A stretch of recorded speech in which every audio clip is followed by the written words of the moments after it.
Assalamualaikum warahmatullahi wabarakatuh. Saya akan menjelaskan tentang modul 6 pendekatan pembelajaran di sekolah dasar. Perkenalkan, nama saya Apriani, saya dari Fakultas PGSD AKPPMA dengan NIM 857098573. Terima kasih kepada Pak Satimin telah memberikan kesempatan kepada saya.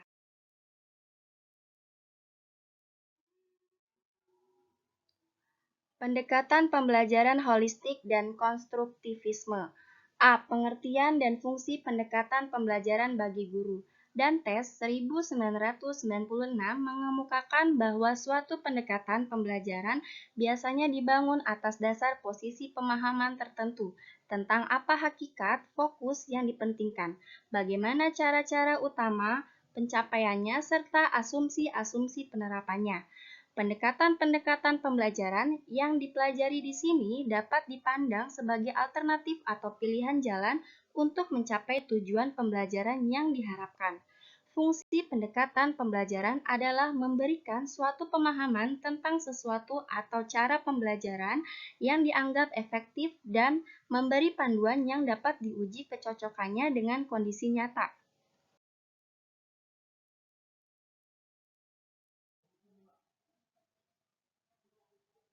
B. Pendekatan pembelajaran holistik dan konstruktivisme. 1. Pendekatan holistik.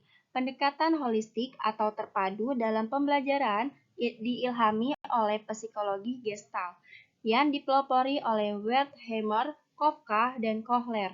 Menurut mereka, objek atau peristiwa tertentu akan dipandang oleh individu sebagai suatu keseluruhan yang terorganisasikan. Suatu objek atau peristiwa baru dapat dilihat maknanya jika diamati dari segi keseluruhannya, dan keseluruhan itu bukan jumlah bagian-bagian. Sebaliknya, suatu bagian baru akan bermakna jika berada dalam kaitan dengan keseluruhan. Contoh, fisik seseorang manusia bukanlah jumlah dari kepala, leher, lengan, badan, dan kaki, melainkan konfigurasi atau bentuk yang bermakna dari semua unsur tersebut. Aplikasi pendekatan holistik menurut Woolfolk A. 1993 dalam pembelajaran di sekolah dasar adalah sebagai berikut. 1. Wawasan pengetahuan yang mendalam atau insight. 2. Pembelajaran yang bermakna atau meaningful learning. 3. Perilaku bertujuan, purpose behavior. Yang keempat, prinsip ruang hidup, life space. Yang kelima, transfer dalam pembelajaran. Next, 2. Pendekatan pembelajaran konstruktivisme. Para penganut konstruktivisme berpendapat bahwa pengetahuan itu dikonstruksi oleh kita yang sedang belajar.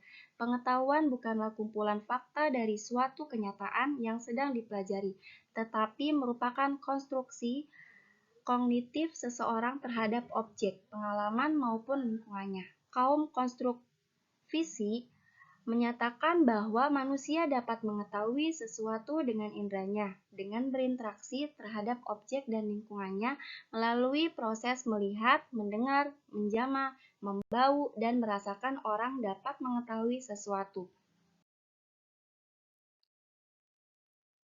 Misalnya dengan mengamati orang yang sedang bermain sepak bola di lapangan, mempelajari cara menendang bola, ikut serta bermain bola, maka anak membentuk pengetahuan tentang permainan sepak bola.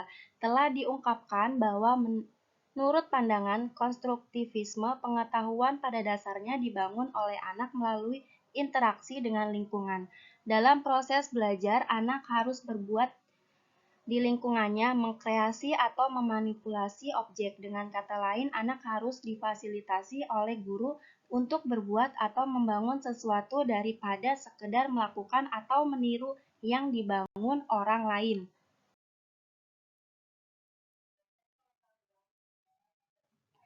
2. Pendekatan belajar, experiential learning dan multiple intelligence. A. Pendekatan belajar berdasarkan pengalaman atau experiential learning. Menurut Kitten and Ted atau Siti Julaiha 2007, pendapat experiential learning mengacu pada proses pembelajaran di mana pembelajar atau anak berinteraksi secara langsung dengan realitas yang dipelajarinya. Dengan demikian, jika anak diharapkan dapat mencapai perubahan perilaku yang diinginkan, maka anak itu harus difasilitasi untuk melakukan atau mengalami secara langsung realitas atau objek yang dipelajarinya.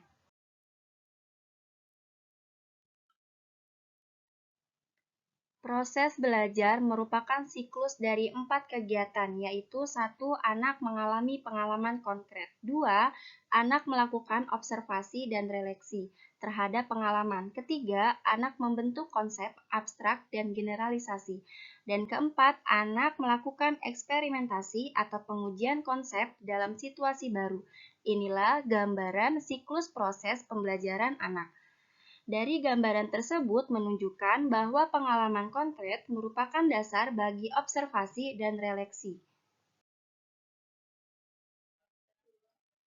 B. Pendekatan pembelajaran kecerdasan jamak atau multiple intelligence.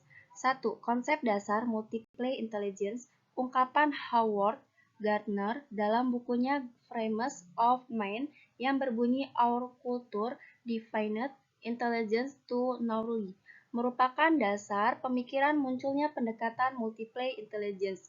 Ia memandang bahwa ruang lingkup potensi manusia melebihi skor IQ dan tidak terbatas hanya pada kemampuan memecahkan masalah dan menghasilkan produk.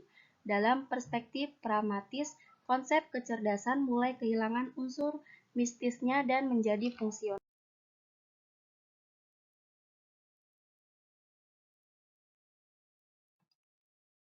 Menurut Gardner atau Armstrong 1994 telah melakukan pemetaan kemampuan manusia ke dalam 7 kategori kecerdasan yang lebih komprehensif, yaitu berikut ini. 1. Kecerdasan bahasa. 2. Kecerdasan matematika atau logika. Ketiga, kecerdasan pemahaman ruang. Keempat, kecerdasan kinestetik. Kelima, kecerdasan musikal. Keenam, kecerdasan interpersonal. Ketujuh, kecerdasan intrapersonal. 2. Pendekatan multiple intelligence dan pembelajaran. Pendekatan multiple intelligence atau kecerdasan jamak pada dasarnya menekankan hal terbaik yang dapat dilakukan guru di kelas selain menggunakan buku, teks, dan papan tulis guna membangkitkan pikiran anak. Pendekatan ini memberikan pedoman kepada guru dalam memilih metode mengajar yang terbaik disertai prosedur pengembangannya yang melibatkan unsur metode, materi, dan teknik mengajar. Guru yang menerapkan pendekatan multiple intelligence di kelas yang secara kontinu dapat berpindah dari satu metode ke metode yang lain. Contohnya adalah melukis gambar di papan tulis atau memutar video untuk mengilustrasikan gagasan. Guru berinteraksi dengan anak secara berbeda, mendorong anak melakukan refleksi dan mengaitkan materi dengan pengalaman dan perasaan anak. 3. Strategi pembelajaran. Pendekatan kecerdasan jamak memberikan peluang kepada guru untuk mengembangkan strategi pembelajaran yang lebih inovatif dalam pendidikan. Tidak ada strategi pembelajaran yang baik untuk semua anak dan semua waktu. Untuk menggunakan strategi pembelajaran yang sesuai dengan kondisi objektif anak, berikut ini dikemukakan beberapa strategi pembelajaran berdasarkan kecerdasan jamak yang dapat diadaptasi sebagai berikut. 1. Strategi pembelajaran untuk kecerdasan bahasa. 2. Strategi pembelajaran untuk kecerdasan matematika dan logika. 3. Strategi pembelajaran untuk kecerdasan pemahaman ruang. 4. Strategi pembelajaran untuk kecerdasan kinestetik. 5. Strategi pembelajaran untuk kecerdasan musikal. 6. Strategi pembelajaran untuk kecerdasan interpersonal. 7. Strategi pembelajaran untuk kecerdasan intrapersonal. 4. Multiple intelligence dan manajemen kelas. Kelas merupakan miniatur lingkungan sosial yang dipenuhi oleh anak dengan kebutuhan dan minat yang berbeda-beda. Konsekuensinya adalah aturan, regulasi, dan prosedur merupakan infrastruktur penting dalam kelas. Pendekatan multiple intelligence memberikan perspektif baru kepada guru dalam manajemen kelas. Berikut ini dikemukakan aplikasi operasional pendekatan multiple intelligence untuk menarik perhatian anak, mengomunikasikan aturan, membentuk kelompok, dan perilaku individu. Sekian penjelasan dari saya, dan terima kasih kepada teman-teman dan kepada dosen pembimbing saya, Pak Satinin, yang telah menyaksikan video saya. Terima kasih. Wassalamualaikum warahmatullahi wabarakatuh.